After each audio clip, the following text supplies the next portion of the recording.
Abu Nawas atau dikenal sebagai Abu Ali Al-Hasan bin Hani Al-Hakami adalah seorang pujangga Arab. Dia dilahirkan di kota Ahvaz di negeri Persia dengan darah Arab dan Persia mengalir di tubuhnya. Abu Nawas dianggap sebagai salah satu penyair terbesar sastra Arab klasik. Ia digambarkan sosok yang bijaksana sekaligus kocak. Abu Nawas juga muncul beberapa kali dalam kisah 1001 Malam. Dalam salah satu cerita, ia pernah berpura-pura gila karena tidak ingin menjadi kadi setelah mendengar wasiat ayahnya, yaitu dengan cara menaiki batang pisang seperti kuda-kudaan. Ia juga sering ditantang oleh Raja Harun al-Rasyid maupun oleh teman-temannya dengan hal yang aneh, berisiko, dan bahkan tidak mungkin terjadi, seperti memindahkan istana raja ke bukit, memantati raja, dan lain sebagainya. Untuk itu, di video kali ini kita akan membahas tentang kumpulan cerita lucu dan penuh hikmah Abu Nawas.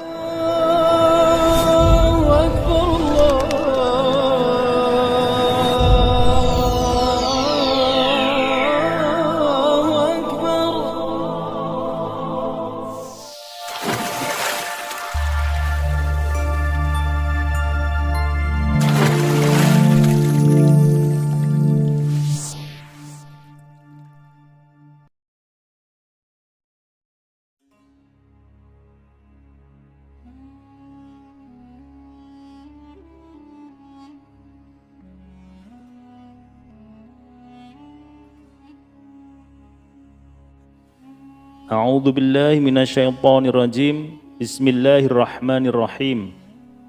Assalamualaikum warahmatullahi wabarakatuh. Sobat Al-Zamira Channel yang dirahmati Allah. Semoga kita selalu dalam keadaan sehat walafiat.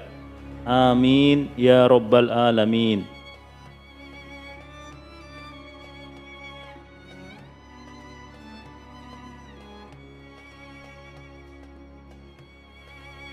Siapakah Abu Nawas?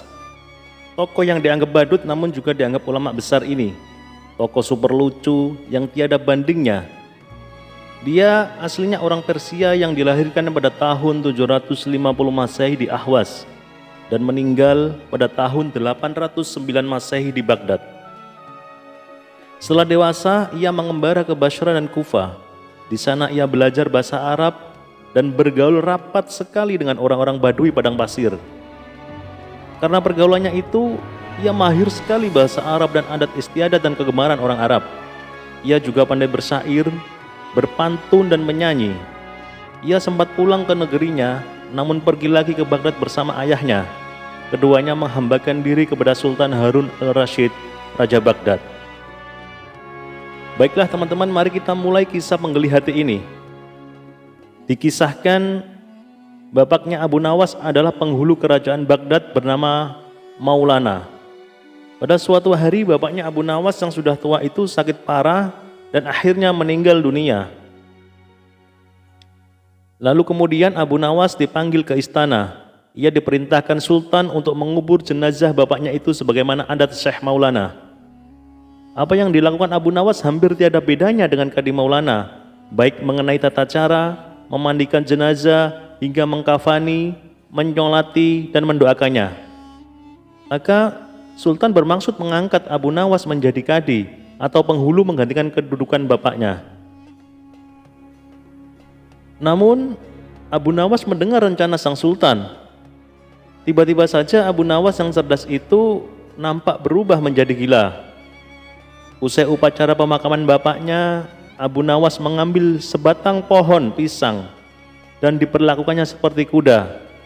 Ia menunggang kuda dari batang pisang itu sambil berlari-lari dari kuburan bapaknya menuju rumahnya. Orang yang melihat menjadi terheran-heran dibuatnya. Pada hari yang lain ia mengajak anak-anak kecil dalam jumlah yang cukup banyak untuk pergi ke makam bapaknya.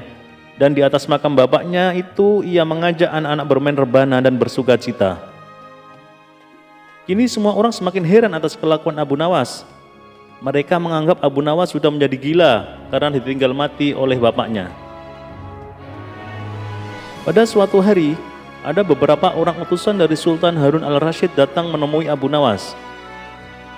"Hai Abu Nawas, kau dipanggil Sultan untuk menghadap ke istana. Kata wazir utusan Sultan. Buat apa Sultan memanggilku? Aku tidak ada keperluan dengannya. Jawab Abu Nawas dengan entengnya seperti tanpa beban.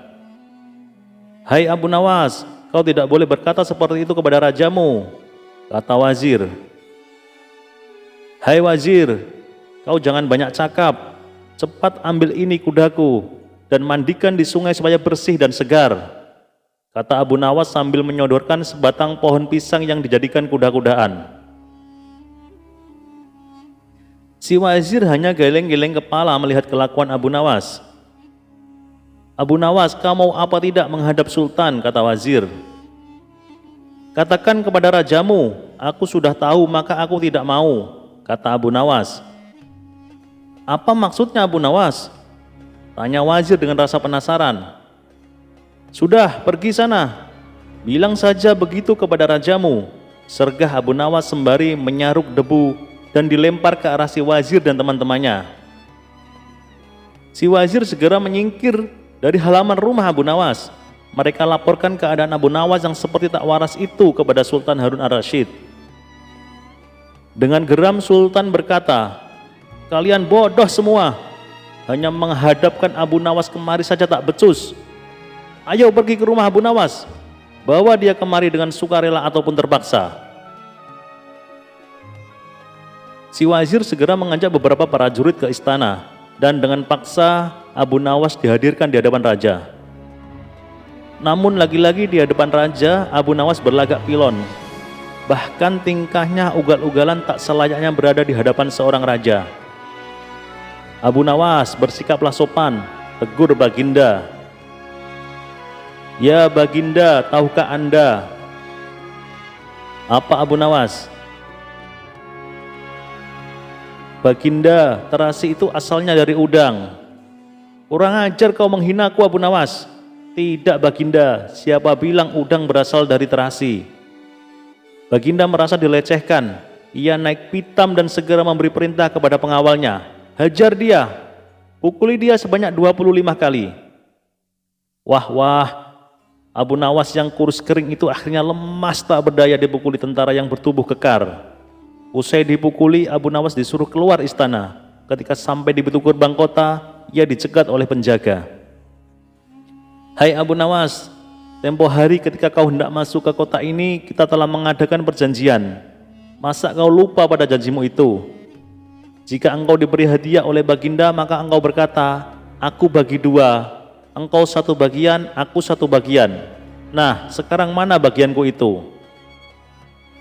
Hai penjaga pintu gerbang, apakah kau benar-benar menginginkan hadiah Baginda yang diberikan kepadaku tadi? Ya tentu, itu kan sudah merupakan perjanjian kita. Baik, aku berikan semuanya, bukan hanya satu bagian. Wah, ternyata kau baik hati Abu Nawas. Memang harusnya begitu, kau kan sudah sering menerima hadiah dari Baginda. Tanpa banyak cakap lagi, Abu Nawas mengambil sebatang kayu yang agak besar. Lalu orang itu dipukulinya sebanyak 25 kali. Tentu saja orang itu menjerit-jerit kesakitan dan menganggap Abu Nawas telah menjadi gila. Setelah penunggu gerbang kota itu kelenger, Abu Nawas meninggalkannya begitu saja. Ia terus melangkah pulang ke rumahnya. Sementara itu, si penjaga pintu gerbang mengadukan nasibnya kepada Sultan Harun ar-Rasyid.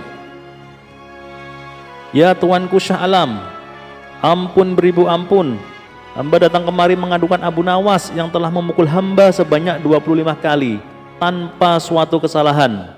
Hamba mohon keadilan dari Tuanku Baginda. Baginda segera memerintahkan pengawal untuk memanggil Abu Nawas. Setelah Abu Nawas berada di hadapan Baginda, ia ditanya, Hai Abu Nawas, benarkah kau telah memukul penunggu pintu gerbang kota ini sebanyak 25 kali pukulan? Berkata Abu Nawas, ampun Tuanku, hamba melakukannya karena sudah sepatutnya dia menerima pukulan itu. Apa maksudmu? Coba jelaskan sebab musababnya kau memukuli orang itu, tanya Baginda. Tuanku, kata Abu Nawas, hamba dan penunggu pintu gerbang ini telah mengadakan perjanjian bahwa jika hamba diberi hadiah oleh Baginda, maka hadiah tersebut akan dibagi dua. Satu bagian untuknya, satu bagian untuk saya. Nah, pagi tadi hamba menerima hadiah 25 kali pukulan. Maka saya berikan pula hadiah 25 kali pukulan kepadanya. Hai penunggu pintu gerbang, benarkah kau telah mengadakan perjanjian seperti itu dengan Abu Nawas? Tanya Baginda. Benar tuanku, jawab penunggu pintu gerbang. Tapi hamba tiada mengira jika Baginda memberikan hadiah pukulan. Hahaha, dasar tukang peras, sekarang kena batunya kau, sahut Baginda. Abu Nawas tiada bersalah, bahkan sekarang aku tahu bahwa penjaga pintu gerbang kota Baghdad adalah orang yang suka narget, suka memeras orang. Kalau kau tidak merubah kelakuan burukmu itu, sungguh aku akan memecat dan menghukum kamu. Ampun tuanku, sahut penjaga pintu gerbang dengan gemetar. Abu Nawas berkata, tuanku, hamba sudah lelah, sudah mau istirahat, tiba-tiba diwajibkan hadir di tempat ini, padahal hamba tiada bersalah. Hamba mohon ganti rugi tuanku, sebab jatah waktu istirahat hamba sudah hilang karena panggilan tuanku, padahal besok hamba harus mencari nafkah untuk keluarga hamba. Sejenak Baginda melengak, terkejut atas protes Abu Nawas, namun tiba-tiba ia tertawa terbahak-bahak. Hahaha. Jangan khawatir Abu Nawas. Baginda kemudian memerintahkan bendahara kerajaan memberikan sekantong uang perak kepada Abu Nawas. Abu Nawas pun pulang dengan hati gembira. Tetapi sampai di rumahnya, Abu Nawas masih bersikap aneh dan bahkan semakin nyentrik seperti orang gila sungguhan. Dan pada suatu hari, Raja Harun al-Rasyid mengadakan rapat dengan para menterinya. Apa pendapat kalian mengenai Abu Nawas yang hendak kuangkat sebagai kadi? Wazir atau Perdana Menteri berkata, melihat keadaan Abu Nawas yang semakin parah otaknya, maka sebaiknya tuanku mengangkat orang lain saja menjadi kadi. Menteri-menteri yang lain juga mengutarakan pendapat yang sama. Tuanku, Abu Nawas telah menjadi gila, karena itu dia tak layak menjadi kadi. Baiklah, kita tunggu dulu sampai 21 hari. Karena bapaknya baru saja meninggal. Jika tidak sembuh-sembuh, bolehlah kita mencari kadi yang lain saja. Setelah lewat 1 bulan Abu Nawas masih dianggap gila, maka Sultan Harun al-Rasyid mengangkat orang lain menjadi kadi atau penghulu kerajaan Baghdad. Konon, dalam suatu pertemuan besar ada seseorang bernama Polan yang sejak lama berambisi menjadi kadi. Ia mempengaruhi orang-orang di sekitar Baginda untuk menyetujui jika ia diangkat menjadi kadi. Maka tatkala ia mengajukan dirinya menjadi kadi kepada Baginda, maka dengan mudah Baginda menyetujuinya. Begitu mendengar Polan diangkat menjadi kadi, maka Abu Nawas mengucapkan syukur kepada Tuhan. Alhamdulillah, aku telah terlepas dari bala yang mengerikan. Kan tetapi sayang sekali, kenapa harus Polan yang menjadi kadi? Kenapa tidak yang lain saja? Mengapa Abu Nawas bersikap seperti orang gila? Begini ceritanya. Pada suatu hari ketika ayahnya sakit parah dan hendak meninggal dunia, ia dipanggil Abu Nawas untuk menghadap. Abu Nawas pun datang mendapati bapaknya yang sudah lemah lunglai. Berkata bapaknya, "Hai anakku, aku sudah hampir mati.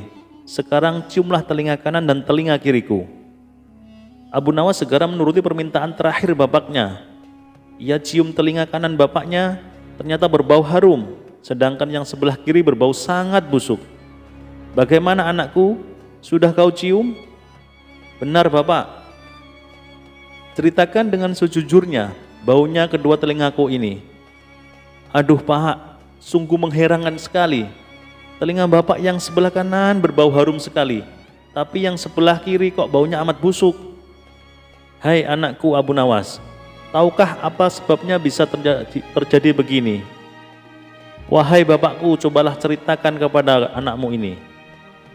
Berkata Syekh Maulana, pada suatu hari datang 2 orang mengadukan masalahnya kepadaku. Yang seorang aku dengarkan keluhannya, tapi yang seorang lagi karena aku tak suka, maka tak ku dengar pengaduannya. Inilah resiko menjadi kadi. Jika kelak kau suka menjadi kadi, maka kau akan mengalami hal yang sama. Namun, Jika kau tidak suka menjadi kadi, maka buatlah alasan yang masuk akal agar kau tidak dipilih sebagai kadi oleh Sultan Harun al-Rasyid. Tapi tak bisa tidak, Sultan Harun al-Rasyid pastilah tetap memilihmu sebagai kadi. Nah, itulah sebabnya Abu Nawas pura-pura menjadi gila, hanya untuk menghindarkan diri agar dia tidak diangkat menjadi kadi. Seorang kadi atau penghulu pada masa itu kedudukannya seperti hakim yang memutus suatu perkara. Walaupun Abu Nawas tidak menjadi kadi, namun dia sering diajak konsultasi oleh sang raja untuk memutus suatu perkara. Bahkan ia kerap kali dipaksa datang ke istana hanya sekedar untuk menjawab pertanyaan baginda raja yang aneh-aneh dan tidak masuk akal.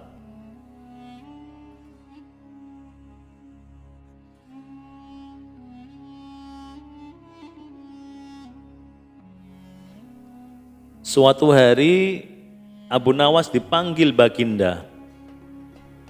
"Hai Abu Nawas," kata baginda raja, Harun al-Rasyid memulai pembicaraan. "Daulat Paduka yang mulia," kata Abu Nawas penuh takzim.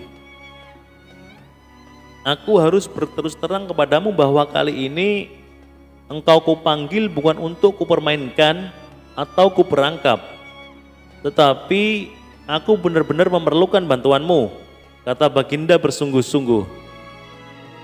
"Gerangan apakah yang bisa hamba lakukan untuk Paduka yang mulia?" tanya Abu Nawas.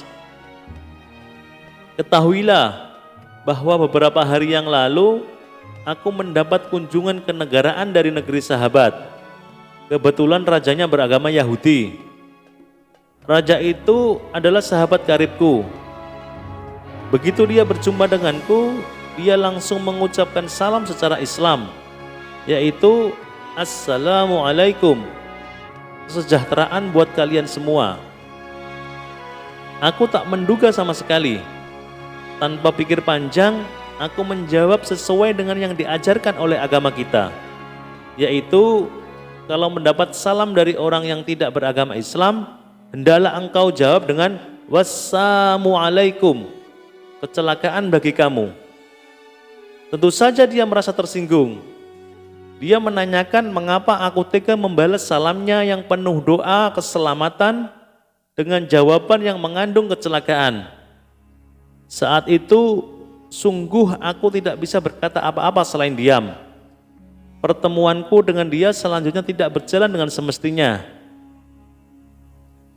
Aku berusaha menjelaskan bahwa aku hanya melaksanakan apa yang dianjurkan oleh ajaran agama Islam. Tetapi dia tidak bisa menerima penjelasanku. Aku merasakan bahwa pandangannya terhadap agama Islam tidak semakin baik, akan tetapi sebaliknya. Dan sebelum kami berpisah, dia berkata, rupanya hubungan antara kita mulai sekarang tidak semakin baik, tetapi sebaliknya. Namun, bila engkau mempunyai alasan lain yang bisa aku terima, kita akan tetap bersahabat, kata baginda menjelaskan dengan wajah yang amat murung. Kalau hanya itu persoalannya, mungkin hamba bisa memberikan alasan yang dikehendaki raja sahabat Paduka itu yang mulia, kata Abu Nawas meyakinkan baginda. Mendengar kesanggupan Abu Nawas, baginda amat sangat riang. Beliau berulang-ulang menepuk pundak Abu Nawas. Wajah baginda yang semula gundah gulana seketika itu berubah cerah secerah matahari di pagi hari. "Cepat katakan, wahai Abu Nawas, jangan biarkan aku menunggu," kata baginda tidak sabar. "Baginda yang mulia, memang sepantasnya lah kalau Raja Yahudi itu menghanturkan ucapan salam keselamatan dan kesejahteraan kepada baginda. Karena ajaran Islam memang menuju keselamatan dari siksa api neraka dan kesejahteraan surga. Sedangkan Raja Yahudi itu tahu baginda adalah orang Islam. Bukankah Islam mengajarkan tauhid, yaitu tidak menyekutukan Allah dengan yang lain, juga tidak menganggap Allah mempunyai anak. Ajaran tauhid ini tidak dimiliki oleh agama-agama lain, termasuk agama yang dianut Raja Yahudi sahabat Paduka yang mulia. Ajaran agama Yahudi menganggap Uzair adalah anak Allah, sebagai orang Nasrani beranggapan Isa adalah anak Allah.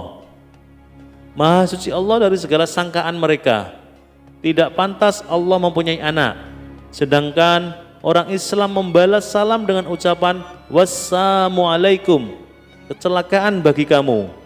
Bukan berarti kami mendoakan kamu agar celaka, tetapi semata-mata karena ketulusan dan kejujuran ajaran Islam yang masih bersedia memperingatkan orang lain atas kecelakaan yang akan menimpa mereka bila mereka tetap berpegang teguh pada keyakinan yang keliru itu, yaitu tuduhan mereka bahwa Allah yang Maha Pengasih mempunyai anak. Abu Nawas menjelaskan, seketika itu kegundahan baginda Raja Harun al-Rasyid sirna. Kali ini saking gembiranya, baginda menawarkan Abu Nawas agar memilih sendiri hadiah apa yang disukai. Abu Nawas tidak memilih apa-apa karena ia berkeyakinan bahwa tak selayaknya ia menerima upah dari ilmu agama yang ia sampaikan.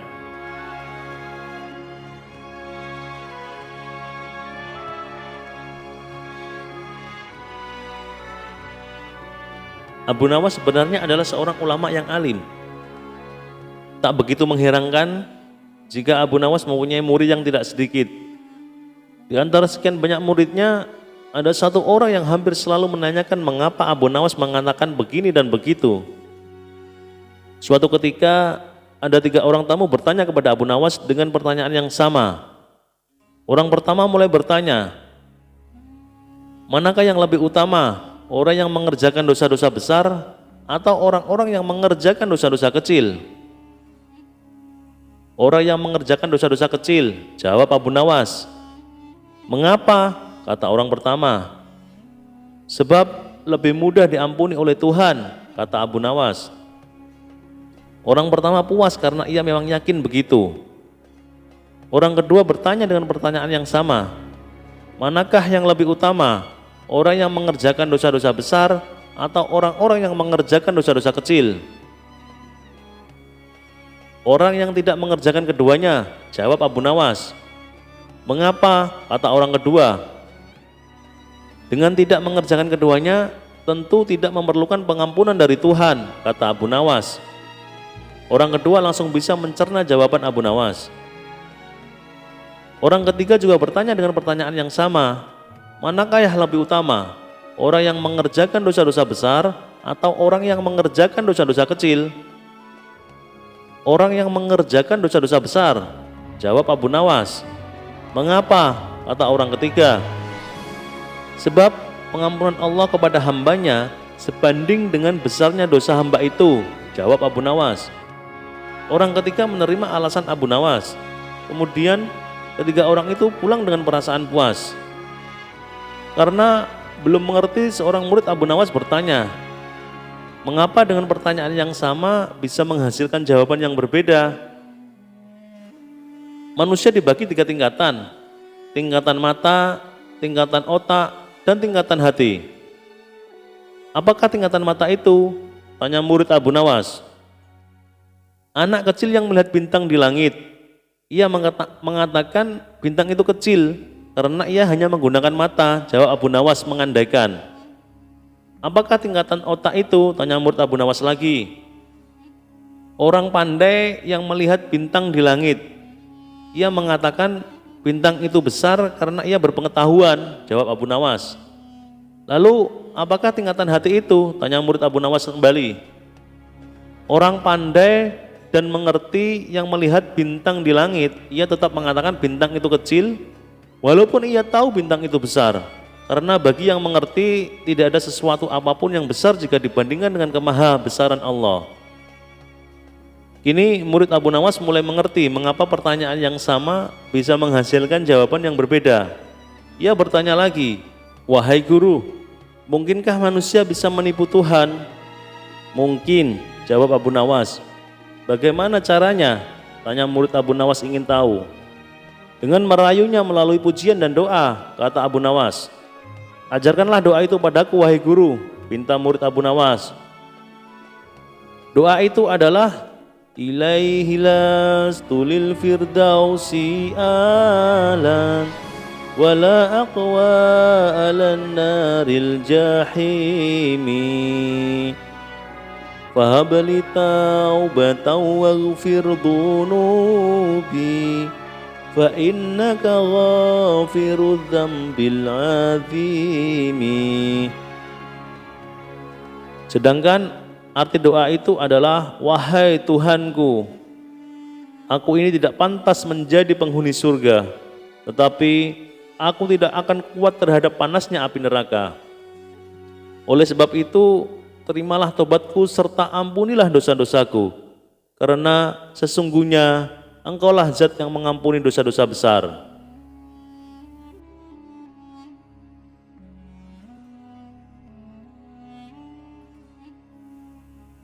Pada suatu sore, ketika Abu Nawas ke warung kopi, kawan-kawannya sudah berada di situ. Mereka memang sengaja sedang menunggu Abu Nawas. Nah, ini Abu Nawas datang, kata salah seorang dari mereka. Ada apa? Kata Abu Nawas sambil memesan secangkir kopi. Kami tahu engkau selalu bisa melepaskan diri dari perangkap-perangkap yang dirancang Baginda Raja Harun al-Rasyid. Tetapi kami yakin kali ini engkau pasti dihukum Baginda Raja bila engkau berani melakukannya. Kawan-kawan Abu Nawas membuka percakapan. Apa yang harus kutakutkan?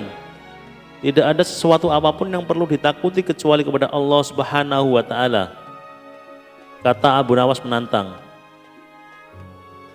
Selama ini belum pernah ada seorang pun di negeri ini yang berani memantati Baginda Raja Harun al-Rasyid. Bukankah begitu, hai Abu Nawas? Tanya kawan Abu Nawas.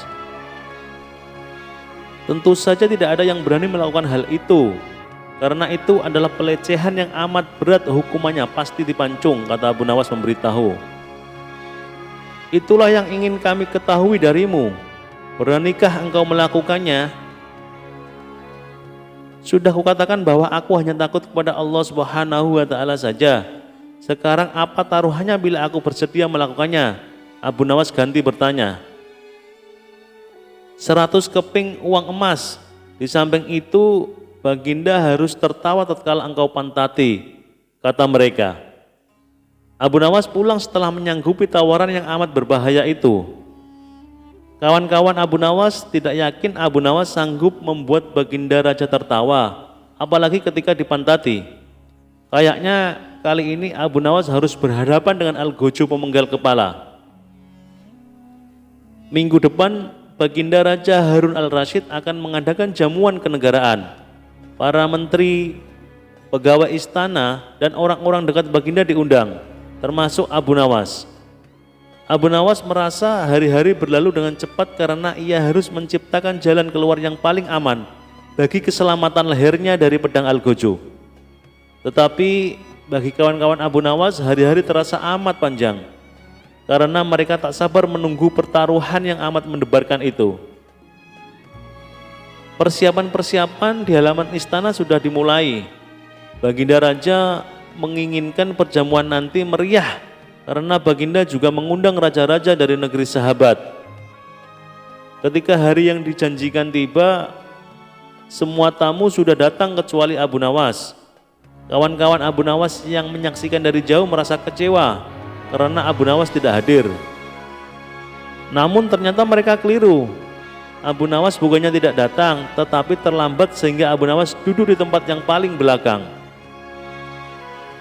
Ceramah-ceramah yang mengesankan mulai disampaikan oleh para ahli pidato, dan tibalah giliran Baginda Raja Harun al-Rasyid menyampaikan pidatonya. Seusai menyampaikan pidato, Baginda melihat Abu Nawas duduk sendirian di tempat yang tidak ada karpetnya. Karena merasa heran, Baginda bertanya, "Mengapa engkau tidak duduk di atas karpet, wahai Abu Nawas?" "Paduka yang mulia, hamba haturkan terima kasih atas perhatian Baginda. Hamba sudah merasa cukup bahagia duduk di sini," kata Abu Nawas. "Wahai Abu Nawas, majulah dan duduklah di atas karpet. Nanti pakaianmu kotor karena duduk di atas tanah." Baginda Raja menyarankan. "Ampun tuanku yang mulia, sebenarnya hamba ini sudah duduk di atas karpet." Baginda bingung mendengar pengakuan Abu Nawas karena Baginda melihat sendiri Abu Nawas duduk di atas lantai. Karpet yang mana yang engkau maksudkan wahai Abu Nawas? Tanya Baginda masih bingung.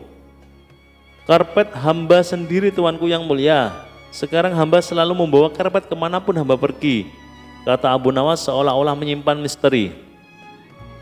Tetapi sejak tadi aku belum melihat karpet yang engkau bawa, kata Baginda Raja bertambah bingung. Baiklah Baginda yang mulia, kalau memang ingin tahu, maka dengan senang hati hamba akan menunjukkan kepada Paduka yang mulia, kata Abu Nawas sambil beringsut-ringsut ke depan. Setelah cukup dekat dengan Baginda, Abu Nawas berdiri kemudian menungging menunjukkan potongan karpet yang ditempelkan di bagian pantatnya. Abu Nawas kini seolah-olah memantati Baginda Raja Harun al-Rasyid. Melihat ada sepotong karpet yang menempel di pantat Abu Nawas, Baginda Raja tak bisa membendung tawa sehingga beliau terpingkal-pingkal diikuti oleh para undangan. Menyaksikan kejadian yang menggelikan itu, kawan-kawan Abu Nawas merasa kagum. Mereka harus rela melepas 100 keping uang emas untuk Abu Nawas.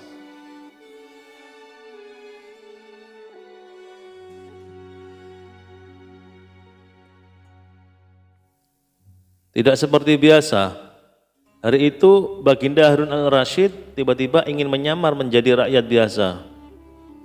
Beliau ingin menyaksikan kehidupan di luar istana tanpa sepengetahuan siapapun agar lebih leluasa bergerak. Baginda mulai keluar istana dengan pakaian yang amat sederhana layaknya seperti rakyat biasa. Di sebuah perkampungan, beliau melihat beberapa orang berkumpul. Setelah Baginda mendekat, ternyata seseorang ulama sedang menyampaikan kuliah tentang alam barzah. Tiba-tiba ada seseorang yang datang dan bergabung di situ. Ia bertanya kepada ulama itu,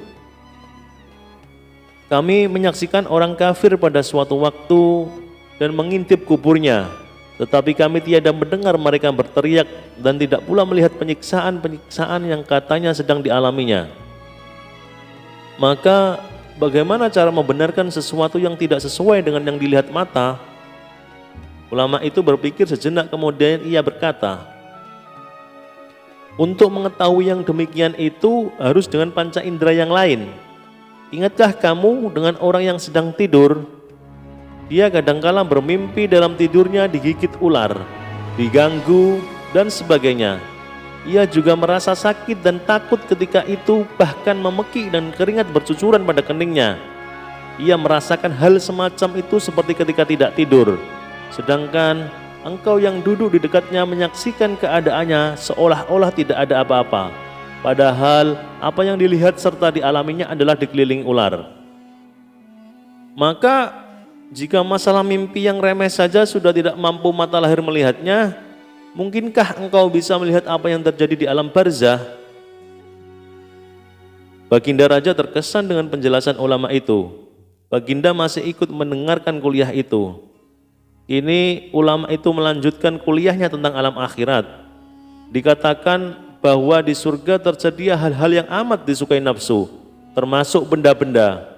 Salah satu benda-benda itu adalah mahkota yang amat luar biasa indahnya. Tak ada yang lebih indah dari barang-barang di surga, karena barang-barang itu tercipta dari cahaya. Saking indahnya, maka suatu mahkota jauh lebih bagus dari dunia dan isinya.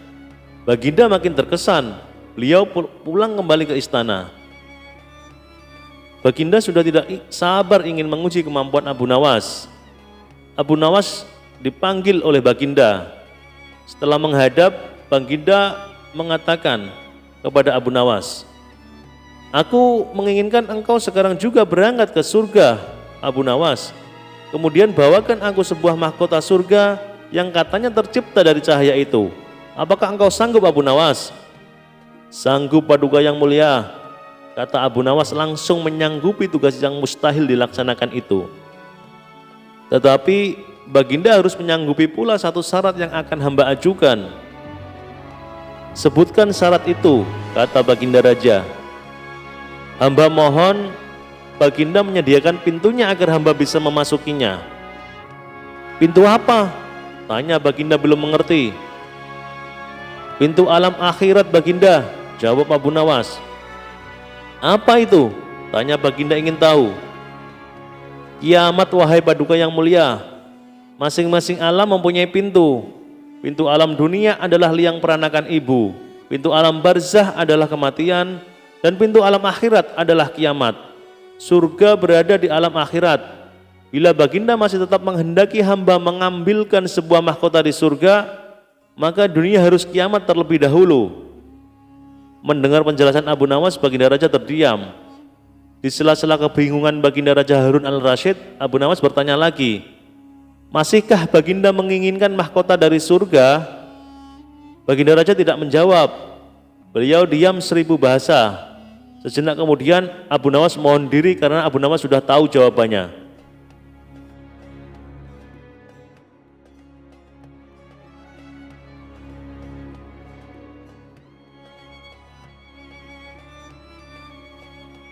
Pada zaman dahulu, orang berpikir dengan cara yang amat sederhana. Dan karena kesederhanaan berpikir ini, seorang pencuri yang telah berhasil menggondol 100 keping lebih uang emas milik seorang saudagar kaya tidak sudi menyerah. Hakim telah berusaha keras dengan berbagai cara, tetapi tidak berhasil menemukan pencurinya. Karena merasa putus asa, pemilik harta itu mengumumkan kepada siapa saja yang telah mencuri harta miliknya, merelakan separuh dari jumlah uang emas itu menjadi milik sang pencuri bila sang pencuri bersedia mengembalikan. Tetapi pencuri itu malah tidak berani menampakkan bayangannya. Kini kasus itu semakin rumit tanpa penyelesaian yang jelas. Maksud baik saudagar kaya itu tidak mendapat tanggapan yang sepantasnya dari sang pencuri. Maka tidak bisa disalahkan bila saudagar itu mengadakan sayembara yang berisi barang siapa berhasil menemukan pencuri uang emasnya, ia berhak sepenuhnya memiliki harta yang dicuri. Tidak sedikit orang yang mencoba tetapi semuanya kandas, sehingga pencuri itu bertambah merasa aman, tentram, karena ia yakin jati dirinya tak akan terjangkau. Yang lebih menjengkelkan adalah ia juga berpura-pura mengikuti sayembara. Tidak berlebihan bila dikatakan bahwa menghadapi orang seperti ini bagaikan menghadapi jin. Mereka tahu kita, sedangkan kita tidak. Seorang penduduk berkata kepada hakim setempat, "Mengapa Tuan Hakim tidak minta bantuan Abu Nawas saja?" "Bukankah Abu Nawas sedang tidak ada di tempat?" kata hakim itu balik bertanya. "Kemana dia?" tanya orang itu. "Ke Damaskus," jawab hakim. "Untuk keperluan apa?" orang itu ingin tahu. "Memenuhi undangan pangeran negeri itu," kata hakim. "Kapan ia datang?" tanya orang itu lagi. "Mungkin 2 hari lagi," jawab hakim. Kini harapan tertumpu sepenuhnya di atas pundak Abu Nawas. Pencuri yang selama ini merasa aman, sekarang menjadi resah dan tertekan. Ia merencanakan meninggalkan kampung halaman dengan membawa serta uang emas yang berhasil dicuri. Tetapi ia membatalkan niat karena dengan menyingkir keluar daerah, berarti sama halnya dengan membuka topeng dirinya sendiri. Ia lalu bertekad tetap tinggal apapun yang akan terjadi. Abu Nawas telah kembali ke Baghdad karena tugasnya telah selesai. Abu Nawas menerima tawaran mengikuti sayembara menemukan pencuri uang emas. Hati pencuri uang emas itu tambah berdebar tak karuan mendengar Abu Nawas menyiapkan siasat. Keesokan harinya, semua penduduk dusun diharuskan berkumpul di depan gedung pengadilan. Abu Nawas hadir dengan membawa tongkat dalam jumlah besar. Tongkat-tongkat itu mempunyai ukuran yang sama panjangnya. Tanpa berkata-kata, Abu Nawas membagi-bagikan tongkat-tongkat yang dibawanya dari rumah. Setelah masing-masing mendapat 1 tongkat, Abu Nawas berpidato, "Tongkat-tongkat itu telah aku mantrai. Besok pagi kalian harus menyerahkan kembali tongkat yang telah aku bagikan. Jangan khawatir, tongkat yang dipegang oleh pencuri selama ini menyembunyikan diri akan bertambah panjang 1 jari telunjuk. Sekarang pulanglah kalian." Orang-orang yang merasa tidak mencuri tentu tidak mempunyai pikiran apa-apa. Tetapi sebaliknya, si pencuri uang emas itu merasa ketakutan. Ia tidak bisa memejamkan mata walaupun malam semakin larut. Ia terus berpikir keras. Kemudian ia memutuskan memotong tongkatnya sepanjang 1 jari telunjuk. Dengan begitu tongkatnya akan tetap kelihatan seperti ukuran semula. Pagi hari, orang mulai berkumpul di depan gedung pengadilan. Pencuri itu merasa tenang karena ia yakin tongkatnya tidak akan bisa diketahui karena ia telah memotongnya sepanjang 1 jari telunjuk. Bukankah tongkat si pencuri akan bertambah panjang 1 jari telunjuk? Ia memuji kecerdikan diri sendiri karena ia ternyata akan bisa mengelabui Abu Nawas. Antrian panjang mulai terbentuk. Abu Nawas memeriksa tongkat-tongkat yang dibagikan kemarin. Pada giliran si pencuri tiba, Abu Nawas segera mengetahui karena tongkat yang dibawanya bertambah pendek 1 jari telunjuk. Abu Nawas tahu pencuri itu pasti melakukan pemotongan pada tongkatnya karena ia takut tongkatnya bertambah panjang. Pencuri itu diadili dan dihukum sesuai dengan kesalahannya. 100 keping lebih uang emas kini berpindah tangan ke Abu Nawas. Tetapi Abu Nawas tetap bijaksana. Sebagian dari hadiah itu diserahkan kembali kepada keluarga si pencuri. Sebagian lagi untuk orang miskin dan sisanya untuk keluarga Abu Nawas sendiri. Wallahu a'lam bishawab. Jadi itulah kumpulan cerita lucu dan penuh hikmah Abu Nawas. Semoga kisah ini bermanfaat. Lebih kurangnya mohon dimaafkan. Sampai ketemu di kisah-kisah berikutnya. Wassalamualaikum warahmatullahi wabarakatuh.